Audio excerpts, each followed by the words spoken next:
નમસ્કાર વિદ્યાર્થી મિત્રો, મજામાં? ઓલરાઈટ, ફરી પાછા આપણે એક નવું ચેપ્ટર લઈને ભેગા થયા છીએ. બરાબર? તમારું પાર્ટ 1 નું ફર્સ્ટ ટેસ્ટ નું ચોથું ચેપ્ટર રાસાયણિક ગતિકી, જેને ઇંગ્લિશમાં કેમિકલ કાઇનેટિક્સ કહેવાય. કાઇનેટિક ને પેલું આવતું એ ટુ વ્હીલર કાઇનેટિક્સ, ગ્રીક ભાષાનો શબ્દ છે કાઇનેસિસ. શું શબ્દ બોલું છું? કાઇનેસિસ. તો કાઇનેસિસ નો અર્થ શું થાય? હલન ચલન, મીન્સ મૂવમેન્ટ કહેવાય. તો રાસાયણિક ગતિકી શબ્દ કીધો, ગતિ એટલે મૂવમેન્ટ આપણે કીધેલું છે. હવે આપણે અત્યાર સુધી જે જ્ઞાન મેળવ્યું રાસાયણિક પ્રક્રિયાઓ વિશે, એમાં થર્મોડાયનેમિક્સ, ઉષ્માગતિશાસ્ત્ર તમે ડિટેલમાં 11મા ધોરણમાં ભણી લીધું. શૂન્ય નિયમ, પહેલો નિયમ, બીજો નિયમ, ત્રીજો નિયમ. રેડી? પહેલો નિયમ તો માત્ર ભૂગોળનો સિદ્ધાંત કહેવાય ને, ભૂગોળ જ્યોગ્રાફીનો સિદ્ધાંત. ચલો રિવાઇઝ કરી લઈએ, કારણ કે JEE નીટમાં પછી યાદ તો કરવું પડશે ને. જુદા જુદા તાપમાન ધરાવતા બે ઉર્જાવાહક પદાર્થોને એકબીજાના સંપર્કમાં રાખવામાં આવે તો હંમેશા ઉષ્મા ઊંચા તાપમાનથી નીચા તાપમાન તરફ આપમેળે વહન પામે છે, સ્વયંભૂ. આ પહેલો નિયમ હતો ને. આપણે દ્રાવણ ચેપ્ટરમાં પણ બોલેલા હતા. કેમ? તો કે અભિસરણમાં રિવર્સ ઘટના હતી. એમાં જુદી જુદી સાંદ્રતા ધરાવતા દ્રાવણ તમે રાખો, દ્રાવણ એક જ છે પણ કોન્સન્ટ્રેશન અલગ અલગ છે, તો એમાં રિવર્સ હતું. ઓછી સાંદ્રતા મીન્સ કે મંદ દ્રાવણમાંથી દ્રાવકના અણુઓ વધુ સાંદ્રતા તરફ આપમેળે ગતિ કરે. અભિસરણ હતું. ઉષ્માગતિશાસ્ત્રનો પહેલો નિયમ હતો. બીજો નિયમ હતો કે ભાઈ વિશ્વમાં રહેલી ઉર્જાનો કુલ જથ્થો નિયત અચળ રહે.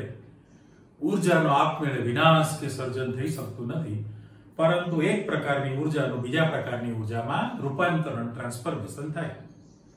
પણ પહેલા નિયમની મર્યાદા શું હતી? કોઈ પણ પ્રક્રિયા આપમેળે થશે કે નહીં, ક્વેશ્ચન માર્ક, એના વિશેની જાણકારી, માહિતી, આગાહી કરી શકતો નહીં. પહેલો નિયમ. એના માટે બીજો નિયમ છે ને આપણી પાસે. અને બીજી વસ્તુ કે ધારો કે પ્રક્રિયા આપમેળે થતી હોય તો એમાં પ્રક્રિયા દરમિયાન પ્રક્રિયકોનું નિપજોમાં કેટલા પ્રમાણમાં રૂપાંતરણ થશે એ પણ જાણી શકાતું નથી. આ પહેલા નિયમની લિમિટેશન હતી.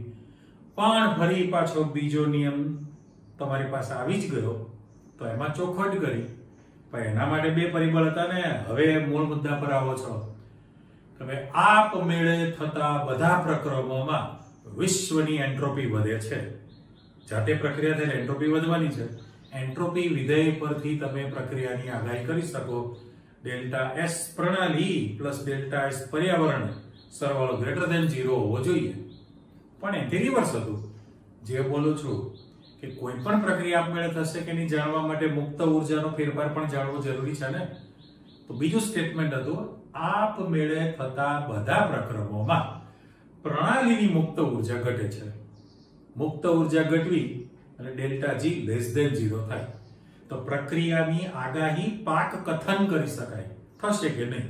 એટલે ત્રણ કેસ હતા ને તમારી પાસે કે ભાઈ ડેલ્ટા G બરાબર 0 હોય તો પ્રક્રિયા સંતુલન સ્થિતિમાં છે. ડેલ્ટા G ગ્રેટર ધેન 0 હોય, ધન રાશિ, તો પ્રક્રિયા આપમેળે પુરોગામી દિશામાં ન થાય પણ પ્રતિગામી દિશામાં થાય. પણ જો ડેલ્ટા G લેસ ધેન 0 હોય, મીન્સ કે ઋણ મૂલ્ય હોય, તો આપમેળે થાય. એટલે વાઇસ વર્સા. મુક્ત ઉર્જા ઘટે તો પ્રક્રિયા આપમેળે થાય.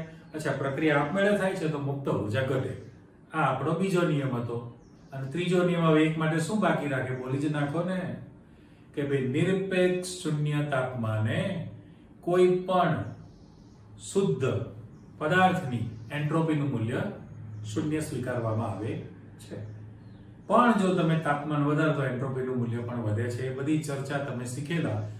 તો અત્યારે આપણે કોઈ પણ રાસાયણિક પ્રક્રિયા છે એ થશે કે નહીં એના માટે ઉષ્માગતિશાસ્ત્રનો બીજો નિયમ જેનો આપણે ઉપયોગ કરેલો. પછી વાત આવી સંતુલન ચેપ્ટર. તો એમાં લિમિટેશન તો હતી ને બીજા નિયમની, તમને આગાહી કરી દીધી, બરાબર. પણ પ્રક્રિયાનો સંતુલન અચળાંક, કેટલા સમયમાં સંતુલન સ્થપાશે એ ચર્ચા નહોતી પાછી, બરાબર. તો અત્યારે તમારી પાસે રાસાયણિક પ્રક્રિયા જે થવાની છે એમાં સંતુલન ક્યારે સ્થપાશે? કેટલા પ્રમાણમાં નિપજોમાં રૂપાંતરણ થશે, એ બધી જાણકારી, કેટલા વેગથી ગતિ કરશે, એ માહિતી મેળવવા માટે આપણું ચેપ્ટર છે રાસાયણિક ગતિક્રિયા. હું તમને પ્રસ્તાવિકા પૂર્વ ભૂમિકા આપું છું. સાથે સાથે પણ તમે જાણો છો કે ભાઈ કોઈ પણ રાસાયણિક પ્રક્રિયા થવા માટે વધતો ઓછો સમય લાગે જ, વધતો ઓછો સમય લાગે. કેમ? તો આયોનિક પ્રક્રિયા છે, કોઈ પણ આયોનિક પ્રક્રિયા, બરાબર, કે સિલ્વર નાઇટ્રેટ નું દ્રાવણ છે, એમાં તમે NaCl નું દ્રાવણ ઉમેરો, તરત AgCl ના અવક્ષેપ આવી જાય. એટલે આયોનિક પ્રક્રિયાનો વેગ ખૂબ જ ઝડપી છે. ત્યારે વ્યવહારુ જીવનમાં આપણે ઇલેક્ટ્રોકેમિસ્ટ્રી ચેપ્ટર વિદ્યુત રસાયણમાં ધાતુ ક્ષરણ ભણી લીધું. તો જે ધાતુની સપાટી પર હવામાં રહેલો O2 ભેજ સાથે સંયોજે અને ઓક્સાઇડમાં રૂપાંતરણ પામે એને આપણે ક્ષારણ કીધેલું. તો લોખંડ ઉપર જે ક્ષારણ થવાનું છે, એ ક્ષારણની પ્રક્રિયા વેગ ધીમો છે, બહુ ધીમી પ્રક્રિયા છે. ત્યાં વરસાદ પડે તરત એના પર ઇન્સ્ટન્ટ તમને કાટ દેખાવ બને છે? ના, સમય તો લાગે છે. અમુક મધ્યમ વેગથી થાય. એટલે પ્રક્રિયાનું બાયફર્કેશન એ રીતે કરી શકાય કે ખૂબ જ ઝડપી પ્રક્રિયા થાય કે જેનો પ્રક્રિયા વેગ ઝડપી છે. ધીમી પ્રક્રિયા હોય સાપેક્ષમાં આની ધીમી પ્રક્રિયા અને બહુ જ ધીમી પ્રક્રિયા, એવા તમારી પાસે પાર્ટ પડતા જાય, બરાબર. અને સંતુલન ચેપ્ટર લેસ એટલિયર બાયની થિયરી, એ આપણને કામ લાગે કે ભાઈ રાસાયણિક પ્રક્રિયાના વેગને અસર કરતા પરિબળો કેટલા. અત્યારે તમારી પાસે બહુ જ ટૂંકાણમાં આપેલું છે, ખાલી નામ પૂરતું આપેલું છે, પણ યાદ કરો કે ભાઈ પ્રક્રિયા વેગને અસર કરતા પરિબળ કેટલા. તો કે દબાણ છે, તાપમાન છે, સાંદ્રતા છે. આ ત્રણ તો ખરા જ ને, દબાણ, તાપમાન, સાંદ્રતા. અને ચોથું તમે ઉદ્દીપક કહો છો. ઇલેક્ટ્રિકલ થિયરી પ્રમાણે 4 ખબર છે અને એક હજુ આપણે ઉમેરી દઈએ, સંપર્ક સપાટીના ક્ષેત્રફળ પર એક સેમ્પલ આપણે વિચારી લઈએ, બરાબર.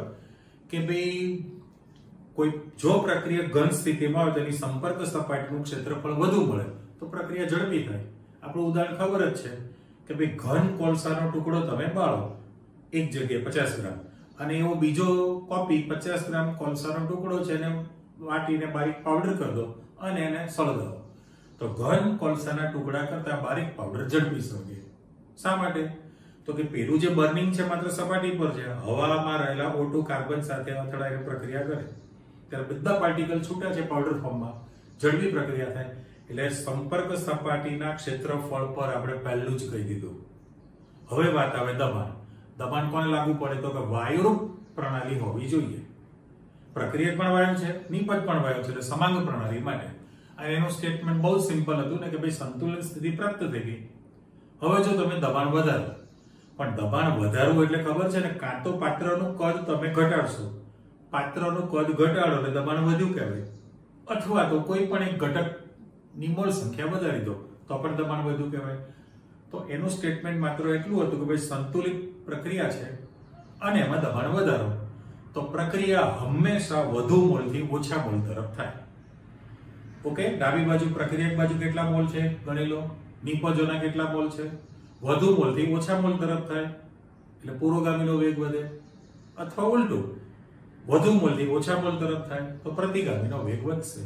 એટલે દબાણ રાશિ આવી ગઈ.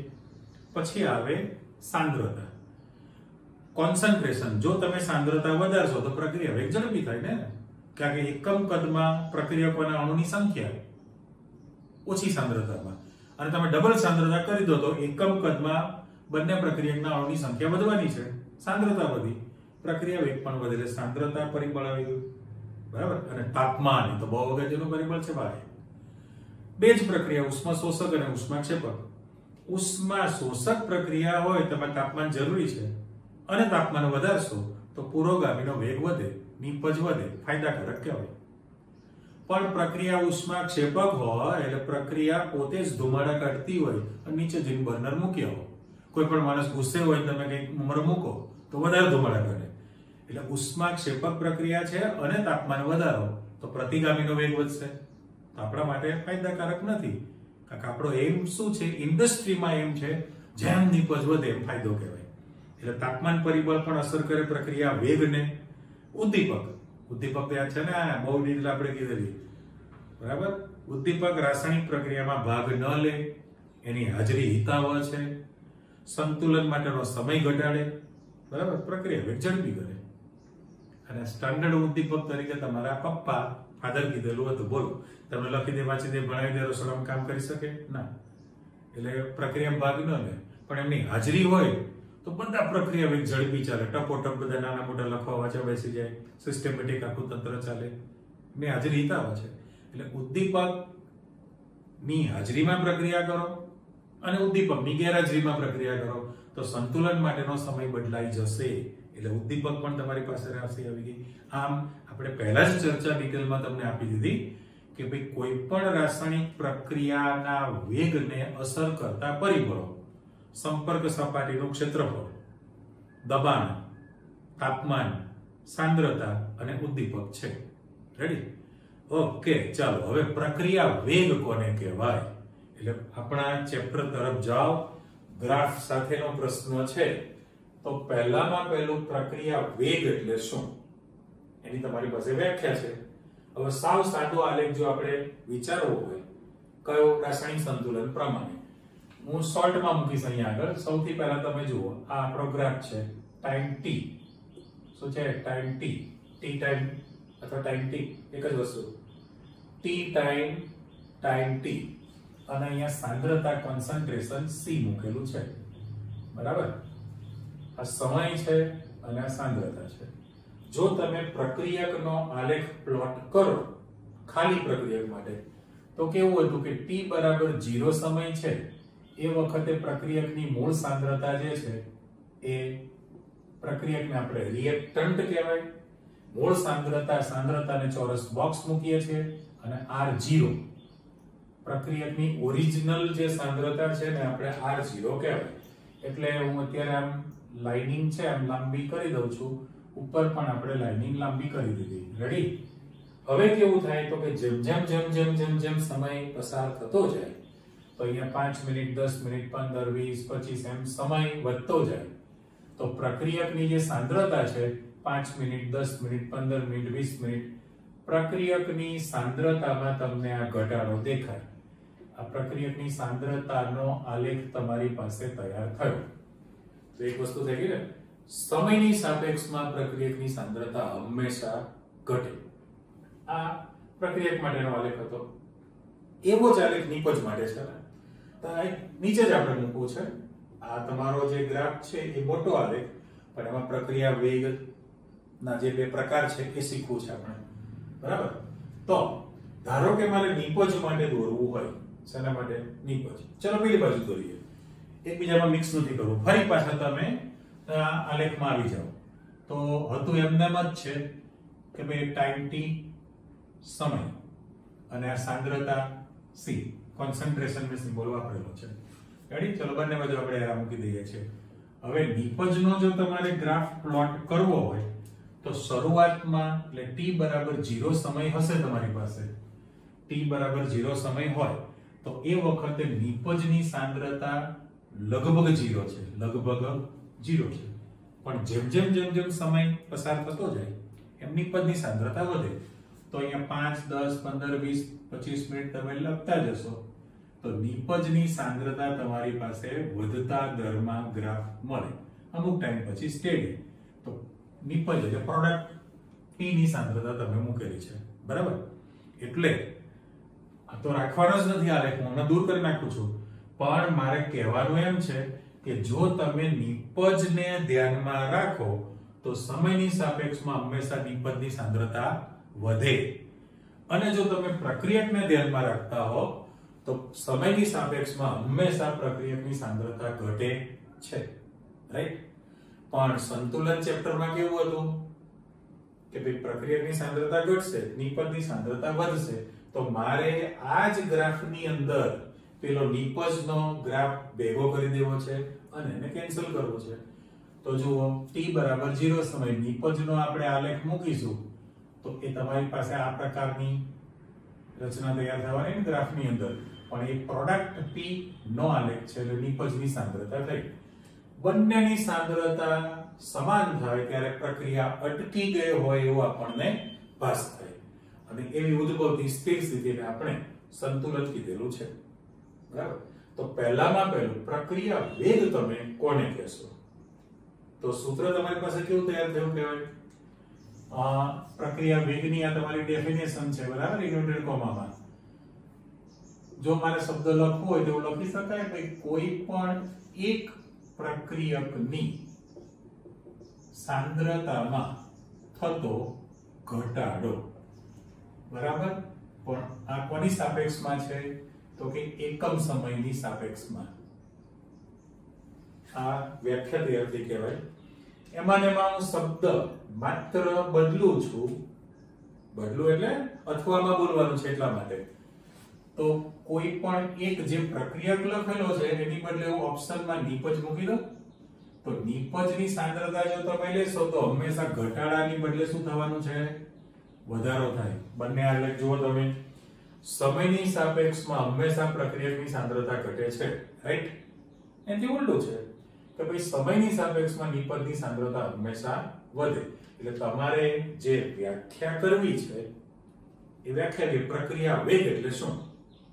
પ્રક્રિયા વેગ એટલે શું? તો એકમ સમયમાં પ્રક્રિયકની સાંદ્રતામાં થતો ઘટાડો અથવા, વચ્ચે આપણે અથવા શબ્દ મૂકી દીધો છે અહીંયા, અથવા નિપજની સાંદ્રતામાં થતા વધારાને પ્રક્રિયા વેગ કહે છે. ફરીથી રિપીટ કરું છું, સૂત્ર જે તમે મૂક્યું એનું માત્ર ભાષાંતર કરવું છે. એકમ સમયમાં કોઈ પણ એક પ્રક્રિયકની સાંદ્રતામાં થતો ઘટાડો અથવા કોઈ પણ એક નિપજની સાંદ્રતામાં થતા વધારાને પ્રક્રિયા વેગ કહે છે. હજુ બોલીએ એક વખત, ચાલો બોલો સાથે. એકમ સમયમાં કોઈ પણ એક પ્રક્રિયકની સાંદ્રતામાં થતો ઘટાડો અથવા કોઈ પણ એક નિપજની સાંદ્રતામાં થતા વધારાને પ્રક્રિયા વેગ કહે છે. તો પછી પ્રક્રિયા વેગનો તમારે એકમ લખવો હોય, પ્રક્રિયા વેગ માટેનો એકમ સાદો, તો ઉપર તમારી પાસે સાંદ્રતા છે ને, તો સાંદ્રતા આ ગુજરાતીમાં લખી નાખે. ચાલો, સાંદ્રતા ભાગ્યા સમય લખાય. એટલે સાંદ્રતા ઇન્ટુ સમય ઇન્વર્સ લખી શકાય. હવે સાંદ્રતા મોટા ભાગે કેમિસ્ટ્રીમાં આપણે મોલારિટી લખીએ છીએ, બરાબર. એટલે સાંદ્રતા શેમાં આપેલી છે એના પ્રમાણે, અને સમયનો નાનો એકમ તમારી પાસે સેકન્ડ છે, એટલે સેકન્ડ ઇન્વર્સ થયું કહેવાય. કારણ કે સૌથી નાનો એકમ સેકન્ડ, સેકન્ડ ઇન્વર્સ બનશે, મિનિટ ઇન્વર્સ બને, કલાક ઇન્વર્સ બને, દિવસ ઇન્વર્સ બને, વર્ષ ઇન્વર્સ બની શકે. એટલે સમય, ખબર છે ને, મેં સમય હું. જાણીતું લાગે છે? બી.આર. ચોપડાની જે મહાભારત સ્ટાર્ટ થતી હતી એના એન્કર હોસ્ટ તરીકે હરીશ ભીમાણી હતા. નામ તમને આપું. એટલે પેલું કાળચક્ર ફરતું હોય ને પેલું જે ભાષણ બોલે એમાં પહેલું જ વાક્ય આવતું હતું, યાદ છે ને?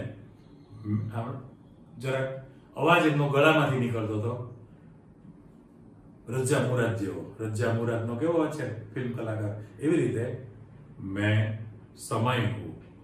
એટલે સમય બહુ અગત્યની વસ્તુ છે. કોઈ દિવસ કોઈની રાહ જોતો નથી, બરાબર, એ ચાલતો જ રહે.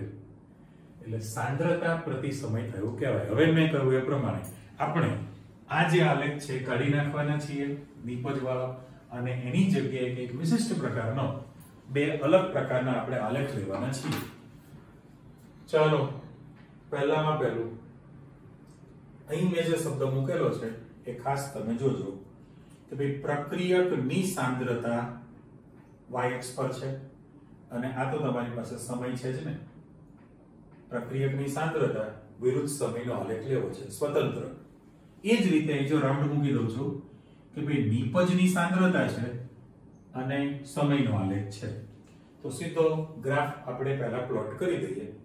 તો તમારી પાસે જે આલેખ તૈયાર થવાનો એ આલેખ પ્રક્રિયા જ્યારે સ્ટાર્ટ કરો એટલે જો t બરાબર 0 સમય છે એ વખતે પ્રક્રિયકની મૂળ સાંદ્રતા r0 છે, r0. ઓકે. હવે જેમ જેમ તમારી પાસે સમય વધતો જાય એમ પ્રક્રિયકની સાંદ્રતામાં ઘટાડો થાય. આ રીતનો આલેખ પેરેલલ રહેશે, જેને ચર વિધેય કહેવાય, એક્સપોન્શિયલ ફંક્શન કહેવાય, ક્ષય વક્ર પણ કહી શકાય. તો પ્રક્રિયકની સાંદ્રતામાં તમારી પાસે આ રીતનો ઘટાડો થવાનો છે. પહેલા પ્રક્રિયકની વાત કરો. હવે કેવું થાય, પ્રક્રિયા વેગ જે છે હંમેશા તમે સરેરાશ પ્રક્રિયા વેગ લેવાના છો. પ્રક્રિયા વેગના તમારી પાસે બે પ્રકાર પડી જશે. એટલે પહેલો જે પ્રકાર પડે એને સરેરાશ પ્રક્રિયા વેગ કહેવાય. આર એટલે રેટ અને એવી એવરેજ રેટ શબ્દ તમારે વાંચવાનું છે. શું વાંચવાનું કીધું? એવરેજ રેટ, સરેરાશ પ્રક્રિયા વેગ છે. ઓકે, એ કોને કહેવાય? હું પહેલા ઉદાહરણ આપી દઉં કે દાખલા તરીકે તમે અમદાવાદ થી બરોડા જાઓ છો, એ ફોર અમદાવાદ, બી ફોર બરોડા, બરાબર? વડોદરા બોલીએ છીએ આપણે. તો ટોલ ટેક્સ એક્સપ્રેસ હાઈવે પર તમે જવાના છો, તો ટોલ ટેક્સ પરથી તમે ટિકિટ લઈ લીધી. બીજા ટોલ ટેક્સ પહોંચો એ 96 કિલોમીટરનું અંતર છે. આપણે રાઉન્ડ ફિગર 100 કિલોમીટર લઈ લો ને. એનું કારણ એટલા માટે કે વચ્ચે રિલાયન્સ આવવાનું ને ફ્રેશ થવા માટે, એટલા માટે. એટલે એ જે 4 કિલોમીટરનો જે અંતર કાપવા માટેનો સમય છે ફ્રેશ થવામાં જતો રહ્યો, એવું માની લો. હવે તમે એ ફોર અમદાવાદ અહીંથી ગાડી સ્ટાર્ટ કરી ટિકિટ લઈને, બી ફોર બરોડા પહોંચો ટોલ ટેક્સ. જો તમે ગાડી 1 કલાકમાં પહોંચાડી દો તો તમારી ગાડીની સ્પીડ કેટલી થઈ? કેટલી? 100 કિલોમીટર પ્રતિ કલાક. 100 કિલોમીટર પ્રતિ કલાક છે. પણ તમે અહીંથી સ્ટાર્ટ કરી, પહેલો ગિયર, બીજો ગિયર, પાંચમો ગિયર, તો છેક બોરડા સુધી 100 પર તમારો સ્પીડોમીટરમાં કાંટો રહે છે. તો ડિજિટલમાં ના, વધઘટ થાય છે ને. કારણ કે 2-4 ગાડીઓ વધી જાય તો તમારો કાંટો 100 કરતા નીચે પણ જતો રહેશે. અને સાવ ખાલી રસ્તો હોય તો 100 ને પણ ક્રોસ થઈ 110 120 ગાડી ઉપડવા માંડે. પણ તમે જો 1 કલાકે પહોંચી જતા તો સરેરાશ ઝડપ તમારી 100 કિલોમીટર પ્રતિ કલાક થઈ કહેવાય. તો સરેરાશ ક્યારે લેવાની? પ્રક્રિયા સ્ટાર્ટ થઈ ગયેલી છે. ચલો, શરૂઆતમાં પ્રક્રિયકની સાંદ્રતા મહત્તમ છે, t બરાબર 0 સમયે મહત્તમ સાંદ્રતા. પણ જેમ જેમ સમય પસાર થતો જાય એમ તમારી પાસે પ્રક્રિયકની સાંદ્રતામાં તો ઘટાડો દેખાય છે ને. પ્રક્રિયાની સાંદ્રતા ઘટી જાય તો પ્રક્રિયા વેગ પણ ધીમો પડે. વ્યવહારિક વસ્તુ છે. તો સરેરાશ કેવી રીતે લેવાય? તો કોઈ પણ બે સમયગાળા લેવા પડે.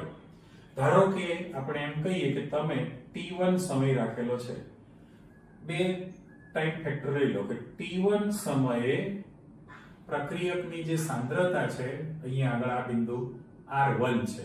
કેટલી કીધી? t1 સમયે પ્રક્રિયકની સાંદ્રતા r1 છે. બીજો કોઈ સમય તમે લઈ લો.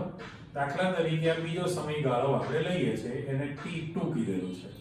બરાબર? t1 એ વખતે સાંદ્રતા r1 છે. t2 તો એ વખતે તમારી પાસે જે સાંદ્રતા છે પ્રક્રિયકની એ r2 તૈયાર થઈ ને. તો પહેલામાં પહેલું અહીંયા આગળ જે તમને ઘટ જોવા મળવાની, ઘટાડો, તો આ તો બરાબર છે કે ભાઈ સમય જે છે ફેરફાર એને ડેલ્ટા ટી કહેવાય ને. ડેલ્ટા ટી એટલે t2 t1. તો t2 આંકડો મોટો છે, t1 આંકડો નાનો છે. એટલે આપણે જે સરેરાશ પ્રક્રિયા વેગ લેવા માંગીએ છીએ એના માટે કેટલા પરિબળ તમારી પાસે આવવાના છે?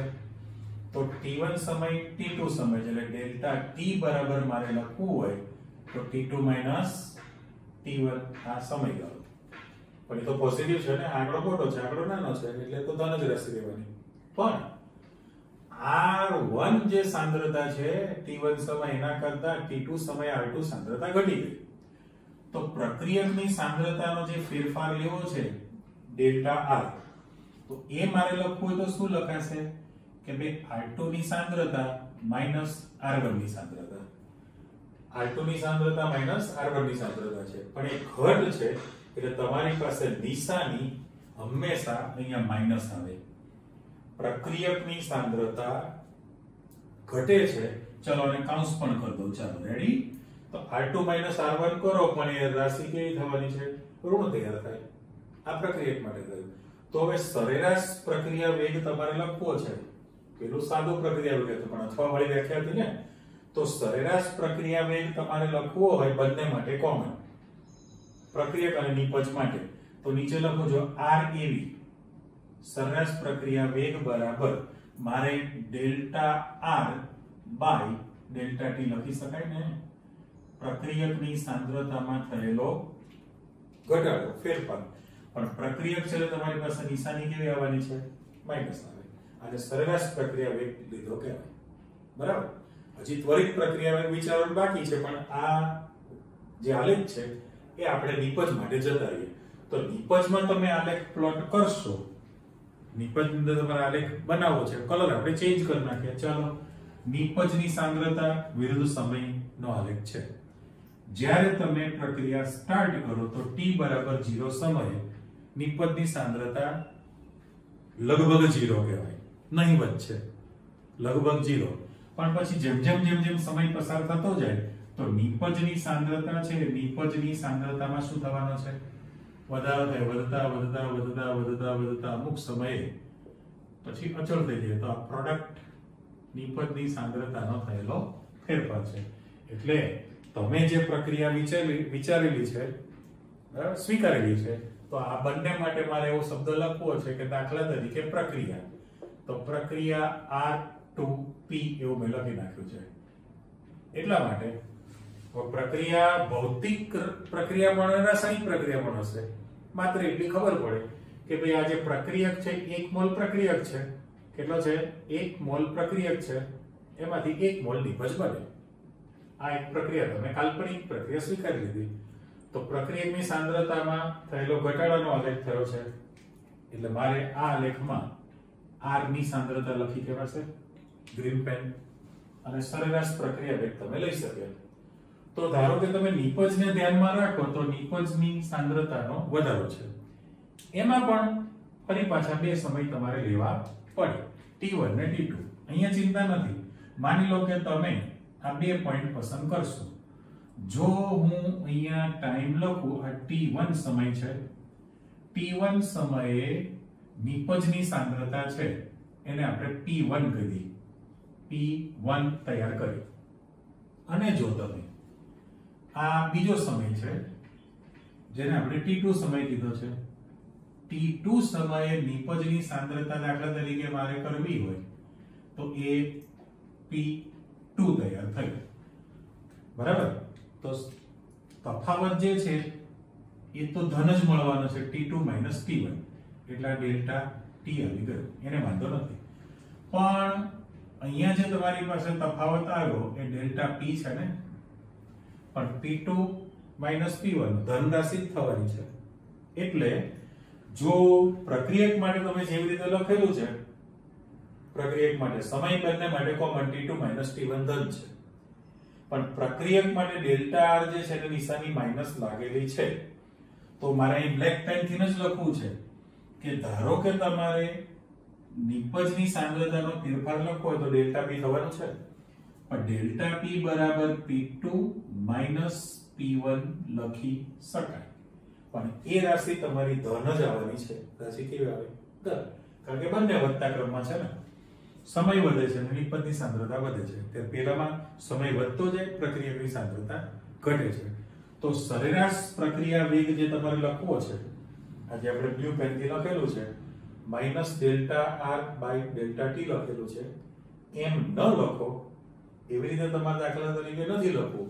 તો મારે અહીંયા લખવું તો R એવી નિપજને ધ્યાનમાં રાખીશું તો તમારી પાસે delta P by delta T લખી શકાય ને, delta P by delta T. આ સૂત્રને આમ રાઉન્ડ મૂકી દઉં છું તો આ સરેરાશ પ્રક્રિયા વેગ આવી ગયો કહેવાય.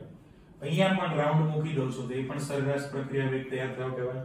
તો તમે કમ્પેરિઝન કરી લીધી કે બંનેમાં સમય રાશિ તો ધન જ છે, પણ આ જે પ્રક્રિયકમાં તમારી પાસે જે આલેખ છે એ પ્રક્રિયકના આલેખમાં પ્રક્રિયકની સાંદ્રતાનો જે તમને તફાવત જોવા મળ્યો એ ડેલ્ટા R જે છે એ રાશિ તમારી પાસે ઋણ બનીને માઈનસ નિશાની. ત્યારે પહેલામાં રાશિ કેવી બને?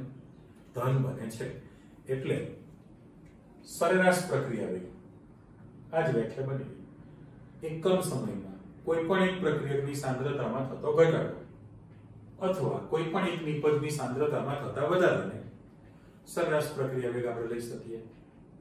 પણ હવે એક નવો શબ્દ આવે છે, એના માટે ત્વરિત પ્રક્રિયા વેગ લખવો છે. બરાબર. અહીંયા શબ્દ વાપરું છું, જુઓ, ત્વરિત પ્રક્રિયા વેગ. હવે ત્વરિત પ્રક્રિયા વેગ જે છે R એટલે રેટ કીધો, પણ INST લખેલો છે. એને કહેવાય ઇન્સ્ટેનિયસ રેટ. ઇન્સ્ટેનિયસ એટલે ત્વરિત છે, બરાબર. આ ત્વરિત પ્રક્રિયા વેગ આપણે નક્કી કરવો છે અને પહેલો શબ્દ કયો હતો? સરેરાશ પ્રક્રિયા એવરેજ રેટ હતો. અને ત્વરિત પ્રક્રિયા વેગ નક્કી કરવા માટે જુદું આપણે વિચારીએ. માની લો કે આ જે સમયગાળો હતો તમારી પાસે, બરાબર, આ પહેલો જે છે માની લો કે 5 મિનિટનો સમય છે, આ 10 મિનિટનો સમય છે, આ 15 મિનિટ છે, 20 મિનિટ છે, 25 મિનિટ છે. તો એ 5-5 મિનિટના ગાળાનો જે પ્રયોગ છે એનો તમે આલેખ પ્લોટ કર્યો. પણ તમારામાંથી કોઈ વિદ્યાર્થી એમ કે મારે આવો આંકડો નથી લેવો, આ ફિક્સ છે એવું નહીં, વચલી કિંમત લેવી છે. તો માની લો કે આ 10 અને 15 નું છે, એની બદલે તમને એમ કે ભાઈ 12મી મિનિટે પ્રક્રિયા વેગ કેટલો? 10 એ નહીં, 15 એ નહીં, 12મી મિનિટે. એટલે કે તમે આ કંઈક જુદા જ પ્રકારનો સમય લીધો છે. જો રેડ પેનથી મૂકું છું, વક્ર આલેખ છે એટલે આ તમે કોઈ ચોક્કસ સમય લીધો રેડ પેન, અને ચોક્કસ સમય પ્રક્રિયા વેગ કેટલો છે તમારે જાણવો છે. તો અઘરું છે ને, કારણ કે સરેરાશ તો ખબર પડી ગઈ, ભાઈ સરેરાશ ઝડપ હતી, સરેરાશ વેગ હતો, બે જુદા જુદા સમયે સાંદ્રતાનો ફેરફાર લઈ લો તો સરેરાશ પ્રક્રિયા વેગ મળે. પણ ત્વરિત પ્રક્રિયા વેગ લેવો હોય તો કોઈ પણ સમયે ઓડ ટાઈમ આપણે લીધેલો છે અને વક્ર આલેખ છે, તો ત્યાં તમારે શું કરવું પડે કે જે સમયે પ્રક્રિયકના આલેખમાં તમે જવાના ત્યાં આગળ એક સ્પર્શક દોરવો પડે. જો બ્લેક પેનથી મૂકું છું એને ટેન્જન્ટ કહેવાય. આ સ્પર્શક દોર્યો બ્લેક પેનથી. હવે એ વક્ર ભાગનો ઢાળ શોધવો છે તો શક્ય નહોતું ને, એટલે આપણે શું કરીએ છીએ તો કે જે ટેન્જન્ટ દોરેલો છે એમાંથી હવે તમે આ જે ત્રિકોણ મૂકું છું જો અને નો ટપકા પાડી દો, તો આ ત્રિકોણનો તમે ઢાળ લઈ શકો. જો આ બ્લેક પેન નું જે પોર્શન છે એને સાઈડમાં a લખું છું, આ તમારું b નંબર છે અને આને સાઈડમાં c લખેલું છે. તો જે તમે ઢાળ શોધવાના છો એ ઢાળની કિંમત ab/bc લખી શકાય કે નહીં? હા, એટલા માટે કલર બદલું એટલે તમને ખબર પડે કે ભાઈ ab નું જે માપ છે, ab નું માપ એ તમને એ ગ્રાફ પરથી મળશે, રાઈટ? bc નું જે માપ છે એ પણ તમને એ ગ્રાફ પરથી મળવાનું છે. તો ab/bc તમે કરશો તો ઢાળનું મૂલ્ય મળી જાય. પણ એ ઢાળ તમારો કેવો આવવાનો છે? ઋણ આવે, કારણ કે એક રાશિ વધતા ક્રમમાં છે ને એક રાશિ ઘટતા ક્રમમાં છે. તો ત્વરિત જે પ્રક્રિયા વેગ છે, ત્વરિત પ્રક્રિયા વેગ, એ જે ઢાળનું મૂલ્ય મળ્યું, ઢાળ એ માઈનસ ઢાળ કહેવાય. ઢાળ તમે આ રીતે શોધી શકો. એટલે તમને ખબર પડી ગઈ કે ભાઈ વક્ર આલેખનો ઢાળ શોધવો છે કોઈ ચોક્કસ સમયે, તો એ વખતે એનો સ્પર્શક દોરવાનો, સ્પર્શકનો જે ઢાળ શોધો એ જે ઢાળનું મૂલ્ય મળે એ આ સમયનો ત્વરિત પ્રક્રિયા વેગ થયો કહેવાય, બરાબર? તો આ પ્રક્રિયક માટે હતું. ધારો કે તમારે આ જ વસ્તુ નિપજ માટે લઈ જવી હોય તો વધો પાછા તમારા નિપજના આલેખની અંદર આગળ જુઓ, આ નિપજનો આલેખ હતો. અહીંયા પણ કોઈ ચોક્કસ સમય પસંદ કરવો છે. દાખલા તરીકે તમારું આ જે 2 પોઈન્ટ છે તો નિશ્ચિત સમયનો t1 t2 સાંદ્રતાથી નવો જ તમે બનાવી દો સમયગાળો. ધારો કે અહીંયા આગળ પેન બદલું છું, ગ્રીન કલર થી મૂકું છું, તો નિશ્ચિત સમયે અથવા કોઈ ચોક્કસ સમય, જો t કોઈ પણ t1 t2 સિવાયનો ગમે તે આંકડો હોય સમયનો, t સમયે પ્રક્રિયા વેગ કેટલો છે, તો એના માટે જે નિપજના આલેખમાં તમારે અહીંયા પણ સ્પર્શક ટેન્જન્ટ દોરવો પડે. મળી ગયો? અહીંયા એ વક્ર ભાગનો આલેખ તમારે કરવો પડે. વક્ર ભાગ જે છે એનો ઢાળ તમારે શોધવાનો છે. તો વસ્તુ એની છે, નથી મળી શકતું એટલે તમારે કોઈ પણ જે છે એ બિંદુ વિચારવા પડે ને. જો અહીંયા આગળ અમે મૂકી દીધો આ a b અને c, આ ટપકા પાડી દો એની અંદર, તો તમારી પાસે અહીંયા જે ઢાળનું મૂલ્ય મળશે એ પણ ab/bc લખવાના જ છો. તો ab નું માપ મેળવી શકાય. જો ગ્રાફમાં ab નું માપ તમે અહીંથી ગ્રાફ પેપરથી લઈ લીધું, સેમ કોપી bc નું માપ જે છે તમે ગ્રાફ પેપરથી તમે આંકડો લઈ લીધો છે. તો ઢાળનું મૂલ્ય જે આવશે પણ એ ઢાળ તમારો થવાનો છે ધન. તો અહીંયા પણ મારે ત્વરિત પ્રક્રિયા વેગ લખવો છે. ફરી પાછું જો ત્વરિત પ્રક્રિયા વેગ લખવું, બરાબર, તો r ઇન્સ્ટેન્ટિનિયસ શબ્દ આપણે વાપર્યો. તો અહીંયા જે ઢાળનું મૂલ્ય મળશે એ ઢાળ તમારો પ્લસ મળે. નિપજનો આલેખ હશે તો ઢાળની કિંમત ધન મળવાની છે, પણ જો પ્રક્રિયકનો આલેખ હશે તો ઢાળનું મૂલ્ય ઋણ મળી શકે. તો આમ તમારી પાસે બે રાશિ તૈયાર થઈ કે ભાઈ પ્રક્રિયા વેગ કોને કહેવાય એના વિશેની ચર્ચા તમારી પાસે આવી ગઈ કહેવાય. એના બે પ્રકાર તમે પાડ્યા કે ભાઈ સરેરાશ પ્રક્રિયા વેગ એવરેજ રેટ કેવી રીતે શોધાય એની માહિતી આવી ગઈ, અને ત્વરિત પ્રક્રિયા વેગ કઈ રીતે શોધાય કોઈ પણ સમયે. તો સ્પર્શકનો ઢાળ મેળવો એનો ત્વરિત પ્રક્રિયા વેગ થયો. નંબર 1. પ્રક્રિયક હશે તો ઢાળનું મૂલ્ય તમારી પાસે ઋણ મળે, અને જો તમારી પાસે નિપજ હશે તો ઢાળનું મૂલ્ય ધન મળશે. એટલે આ જે રાશિ છે એ ખરેખર તો સાંદ્રતાનો ફેરફાર થયો કહેવાય ને. સાંદ્રતાનો જે ફેરફાર થયો એના પરથી ત્વરિત પ્રક્રિયા વેગ મળી શકે. અચ્છા, બીજું કે તમે જે કલ્પેલી પ્રક્રિયા છે એ 1 મોલ પ્રક્રિયક છે, એમાંથી 1 મોલ નિપજ બને છે. પણ એવું જરૂરી હોતું નથી. આપણી રાસાયણિક પ્રક્રિયામાં 2 પ્રક્રિયક ભેગા કરો, 2 નિપજ અથવા 2 કરતા વધુ નિપજ પણ બની શકે. તો એ લોકોના પ્રક્રિયા વેગ કેવી રીતે નક્કી કરવા? એ પ્રક્રિયા વેગ નક્કી કરવા માટે એની સાથેના જે પ્રક્રિયક અથવા નિપજ સાથેના જે ગુણક છે એને તત્વ યોગમિતીય ગુણક કહેવાય. સ્ટોઇકિયોમેટ્રી કહીએ છીએ ને. ધારો કે તમે જનરલ સમીકરણ મૂકવાના છો, કોઈ પણ એક જનરલ સમીકરણ આપણે મૂકવું છે.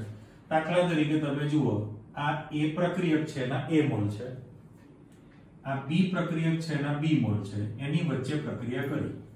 રેડી? પણ A અને B બે પ્રક્રિયા છે, પ્રક્રિયકો છે કયા આપણને ખબર નથી. એની મોલ સંખ્યા કેટલી લીધી એ જાણો છો. હવે એમાંથી જ્યારે નિપજ બને તો C નિપજ છે એના C મોલ છે, D નિપજ છે એના D મોલ છે.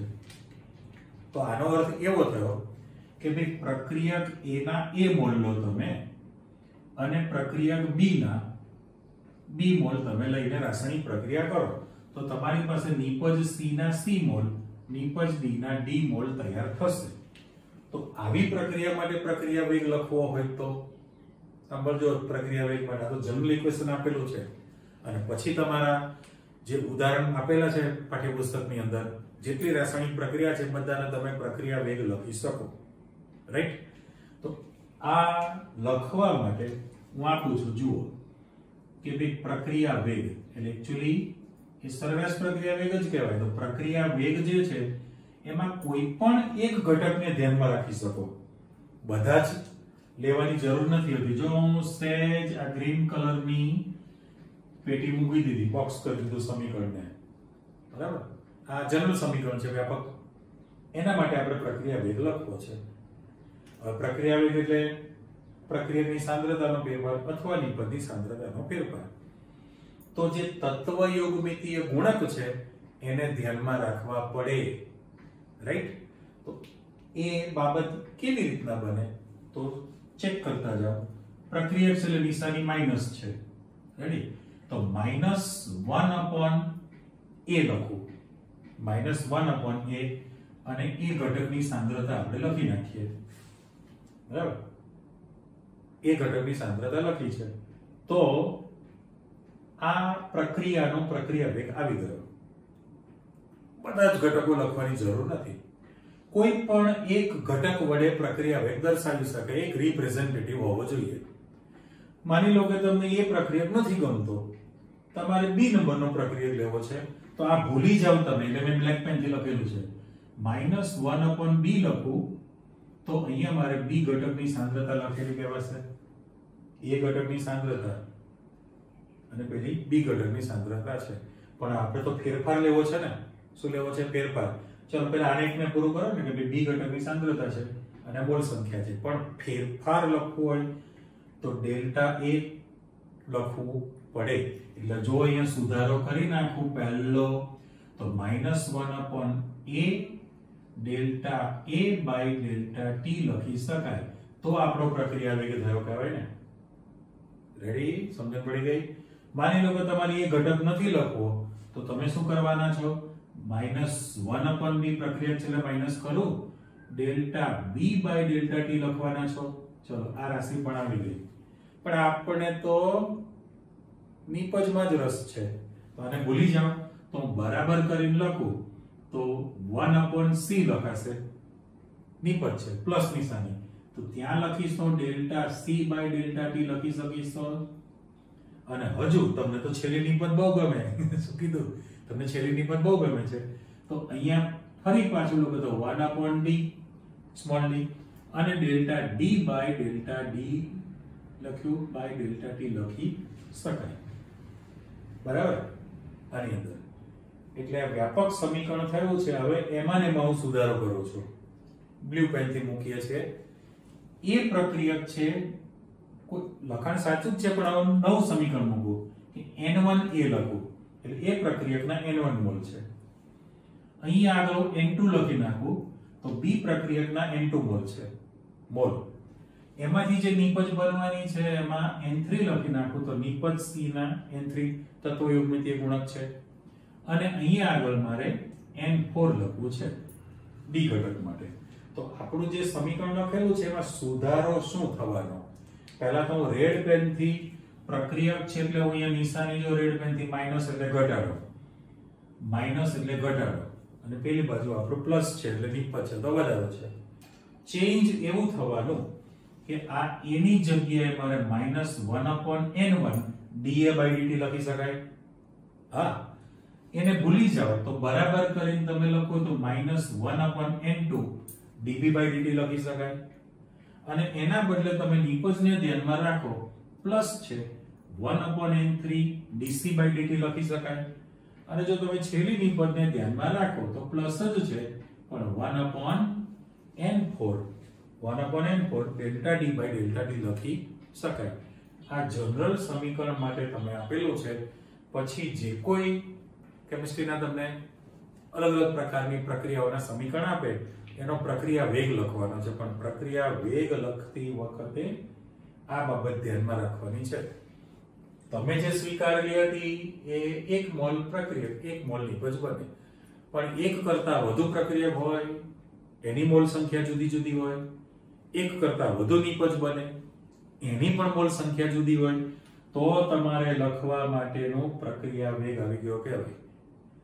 બરાબર? પ્રક્રિયા વેગમાં બધામાં વચ્ચે બરાબરની નિશાની મૂકી છે. એક્ઝામ્પલ ની અંદર કોઈ પણ એક ઘટક મૂકીને જવાબ મેળવી શકાય. અત્યારે આપણે જનરલ સમીકરણ તૈયાર કરેલું છે એટલે આજના લેક્ચરમાં તમે પ્રસ્તાવિકામાં પ્રક્રિયા વેગને અસર કરતા પરિબળોની જાણકારી મેળવી, સંતુલન ક્યારે સ્થાપાય પ્રક્રિયાની આગાહી છે. આટલી ચર્ચા કર્યા પછી ગ્રાફ સાથેના બંને પ્રશ્નો તમે ભણી લીધા. તો છેલ્લે વ્યાખ્યા બનાવી છે રાસાયણિક પ્રક્રિયાના વેગ સહિતના અભ્યાસને રાસાયણિક ગતિકી કહેવાય. સાચું? હવે આપણે બધું પતી. હવે તો પિક્ચરોમાં એવું થાય છે ને, પિક્ચર સ્ટાર્ટ થઈ જાય એન્ડ આવે ત્યારે નંબરિયા આવે અને સાઈડમાં એક સરસ મજાનું ગીત વાગતું હોય જેને અંદર કોઈ લેવા દેવા જ ના હોય. તો એવી રીતે આ બધી વાર્તાલાપ કર્યા પછી રાસાયણિક ગતિકી એટલે શું? કાઇનેટિક, કેમિકલ કાઇનેટિક્સ તો આપણે કીધેલું છે, કેમિકલ કાઇનેટિક્સ. પણ કાઇનેસિસ એટલે હલનચલન. તો રાસાયણિક પ્રક્રિયાના વેગ સાથેના અથવા વેગ સંબંધિત રાસાયણિક પ્રક્રિયાના વેગ સહિતના અભ્યાસને રાસાયણિક ગતિકી કહેવાય. એટલે આમાં પ્રક્રિયા વેગ અગત્યનું પરિબળ આવવાનું છે જે તમે ડિટેલમાં સમજૂતી મૂકી અને આ જનરલ સમીકરણ પરથી જુદી જુદી પ્રક્રિયાઓ માટે તમે પ્રક્રિયા વેગ કઈ રીતે લખાય એના ઉદાહરણ જોવાના છો. એટલે આજના લેક્ચરમાં જે તમે શીખ્યા છો, સમજ્યા છો એ વાંચી લખીને તૈયાર કરી નાખો. નેક્સ્ટ ટાઈમ પાછા નવા ટોપિકમાં આગળ હું લઈને આવું એમાં પછી આપણે ગાડી આગળ દોડાવવાના છીએ. મળીએ છીએ પાછી ફરીથી. Okay, see you, by.